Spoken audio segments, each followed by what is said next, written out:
So this is from the shorter note on Dhamma. The word Dhamma, in its most general sense, is equivalent to thing, i.e., whatever is distinct from anything else. More precisely, is what a thing is in itself, as opposed to how it is. And the footnote to that reads, how a thing is a matter of structure, that is to say, of intentions, cetana, or determinations, Sankara. These are essentially negative, whereas Dhamma is positive. So, in terms of that, then, he's distinguishing what a thing is versus, so to speak, how a thing is. But it may not be obvious that those are two things that can be distinguished in the first place, so to speak.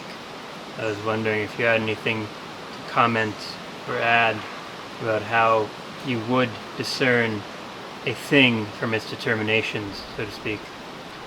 Well, okay, so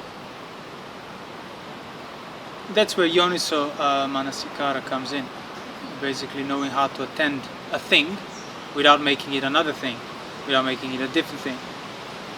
So in this particular passage you read, Dhamma is anything that has a nature to manifest itself. So a feeling, a thought, a perception, a memory, it doesn't matter.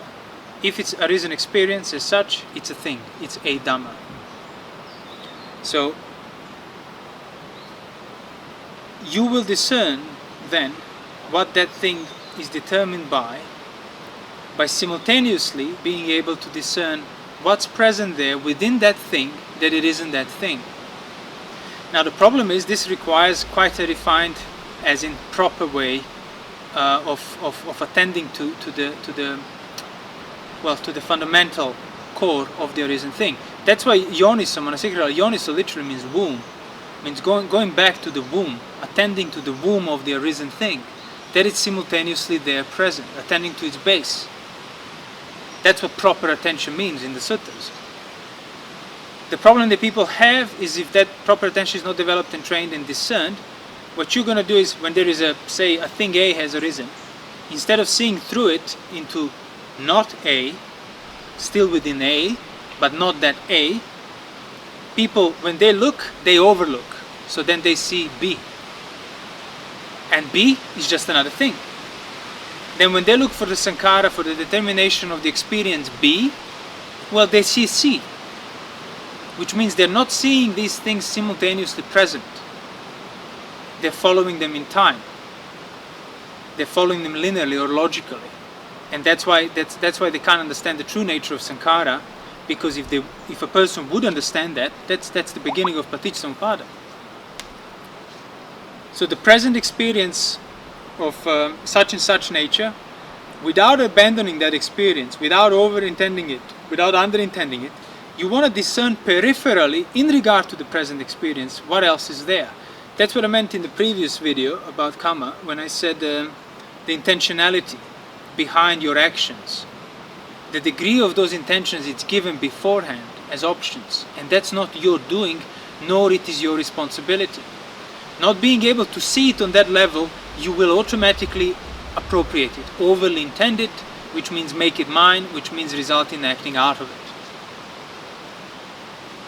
So if you want to discern the determination of the present there is an experience of Dhamma, you need to see it within that present experience of Dhamma. That's why every Paticcasamuppada starts with this is, with two simultaneously present things. Because yes, when you look at Sankaras individually, not in the context of determining Dhamma, they're also things, which means they're also Dhammas, as the Buddha described that when he was describing the five aggregates. But you don't want to look for the content of Sankara or the content of Dhamma. You want to see the relationship between Dhamma and that which determines it, which is not Dhamma, that particular Dhamma. So you want to see the relationship between A and that which is simultaneously present, that it's not that A, but not B either.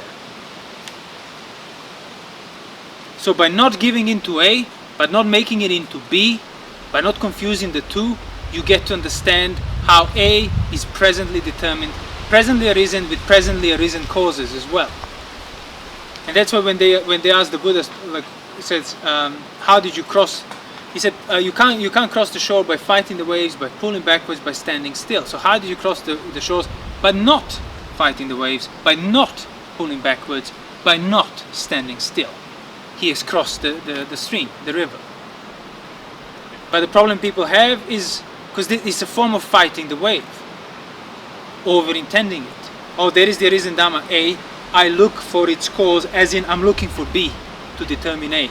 And that's what most people misunderstood Paticcasamuppada. They think it's an explanation of the life, of the 3 life stages and so on. They think it's laid out in time from A, B, C, D, E, F, G and so on. But it isn't. It always starts with the presently arisen principle of with this is. That's it. And then the Buddha would elaborate differently within the same principle, depending on who he was teaching. Because sometimes Paticcasamuppada was described in 12 factors, sometimes in 8, sometimes in 16. It doesn't matter. What matters is the simultaneous principle, the principle of simultaneous dependence. And if you want to see what A depends upon, you can't look for B. You have to look within A, which it is an A. So it's about letting Dhammas endure and then not looking elsewhere. Not trying to explain the Dhamma, not trying to explain the arisen thing, but allowing it to arise and allowing it to persist and endure. And while it persists and endures, you get to see what else is there within it that determines it. And that's not that Dhamma. It's Sankara of that Dhamma. But if you look at B, well, then you need to look now to find its own Sankara within that B. Not like start drawing connections between A and B and then provide an explanation to yourself what the determination is.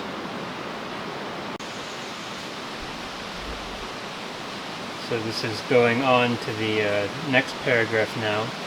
It starts, Sabbe Sankara Anicca, Sabbe Sankara Dukkha, Sabbe Dhamma Anatta. All determinations are impermanent. All determinations are unpleasurable.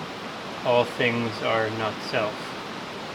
Atta, self, is fundamentally a notion of mastery over things. But this notion is entertained only if it is pleasurable. It is only pleasurable provided the mastery is assumed to be permanent, or mastery, which is essentially a kind of absolute timelessness, unmoved moving of things, that is undermined by impermanence, is no mastery at all, but a mockery.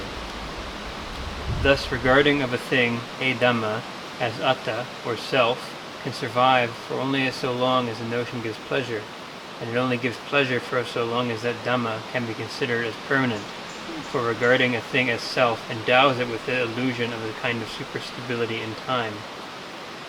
In itself, as a Dhamma, regarded as atta, its impermanence is not manifest, for it is pleasant to consider it as permanent. But when it is seen to be dependent upon other Dhamma not considered to be permanent, its impermanence does then become manifest. To see impermanence in what is regarded as atta, one must emerge from the confines of the individual Dhamma itself and see that it depends on what is impermanent. Thus, Sabbe Sankara, not Dhamma, Anicca is said, meaning all things that things, Dhamma, depend on are impermanent.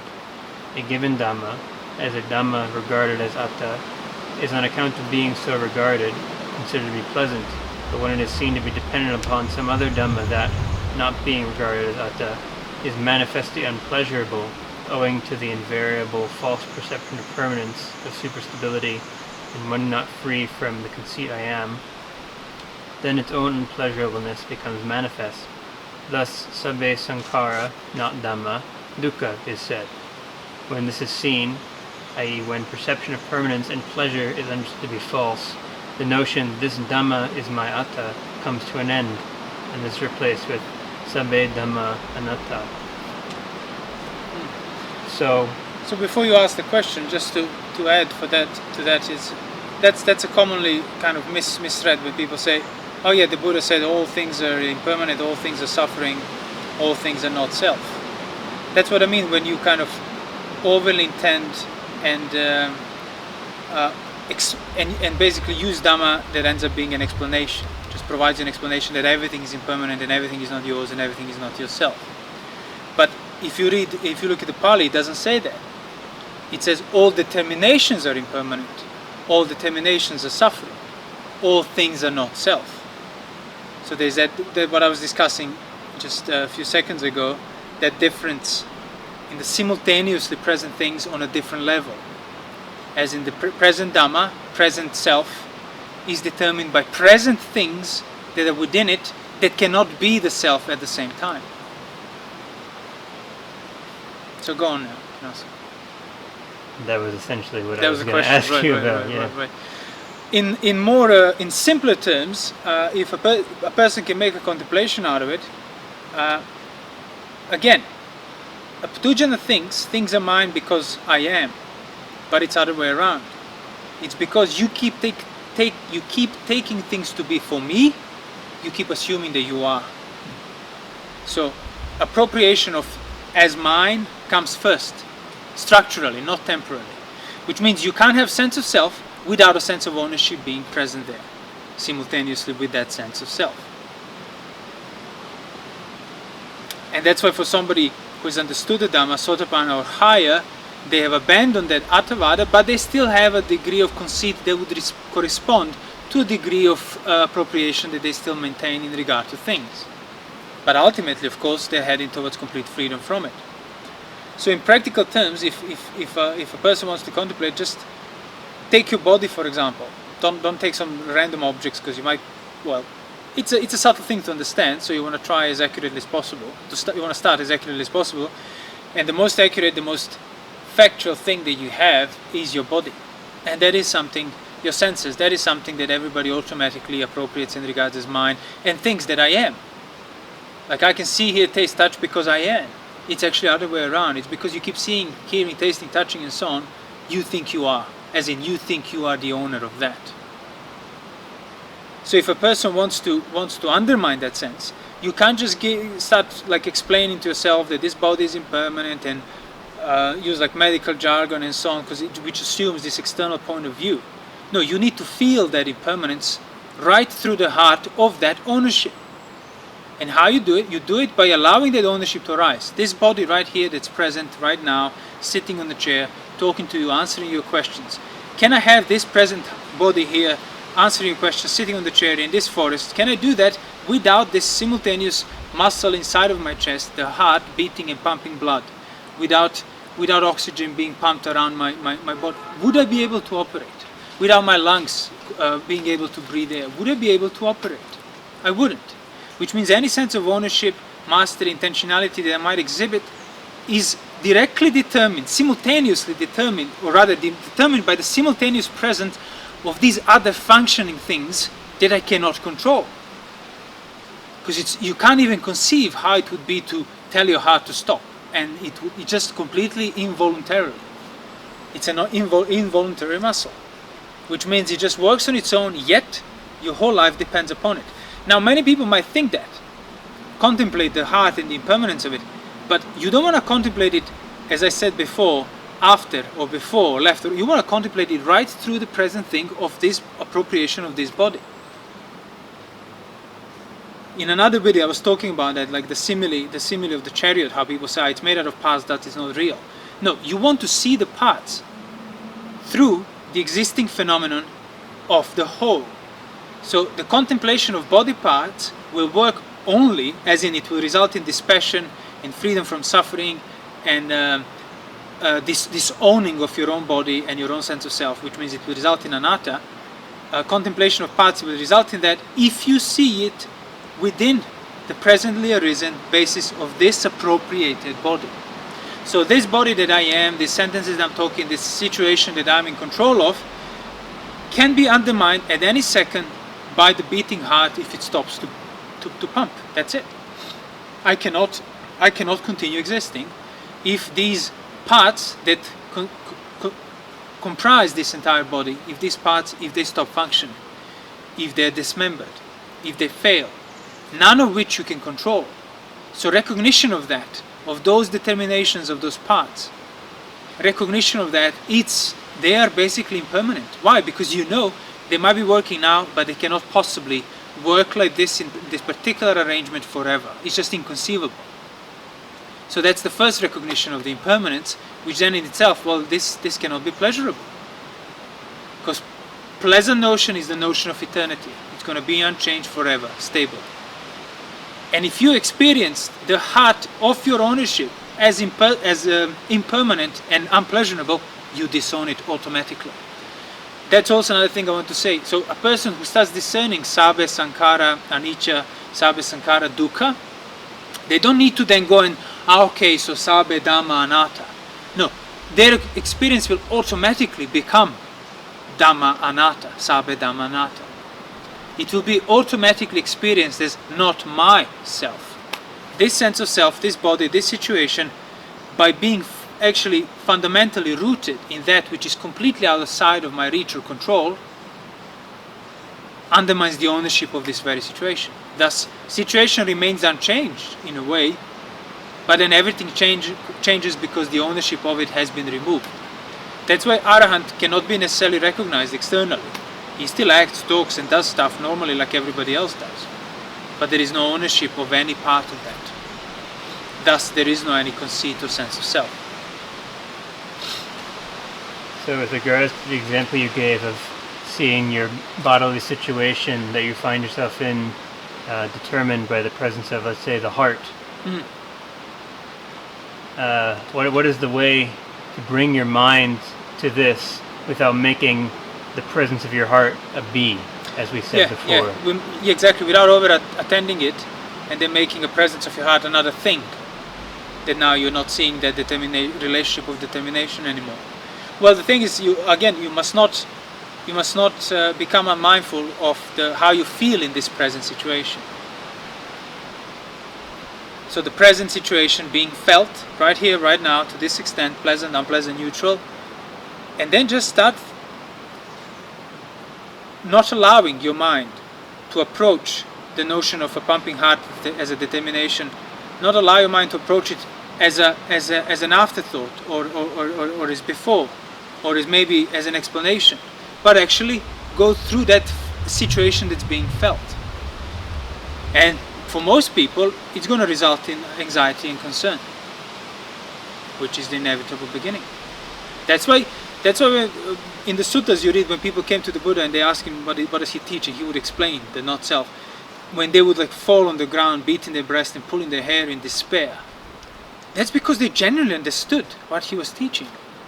But obviously they did not let go of the notion of self. Hence they experienced terror, and they would shout, oh, this will kill us, this will destroy us, this will obliterate us. Because they did actually understand what he was referring to. It's not that they misunderstood something. You wouldn't be that afraid. That's why sila needs to come first, mindfulness and restraint, seeing the danger in the slightest fault, because that will keep you together from falling onto the ground and beating your breast and becoming desperate. So that's in a matter of that yoniso manasikara, of determining that way to... Determining the present determination within the presently arisen thing. So while the thing is present, you determine the determination within it. Not before or after. So while this body here, which is automatically taken as mine, without overthinking, without making a separate experience of a thought of my pumping heart, but stay with the thought of this present experience, peripherally I discern the dependence that this experience has upon a random beating muscle of a heart muscle, that's it. And then you'll feel it, you'll start feeling it. And when you start feeling it, you know you're doing it right.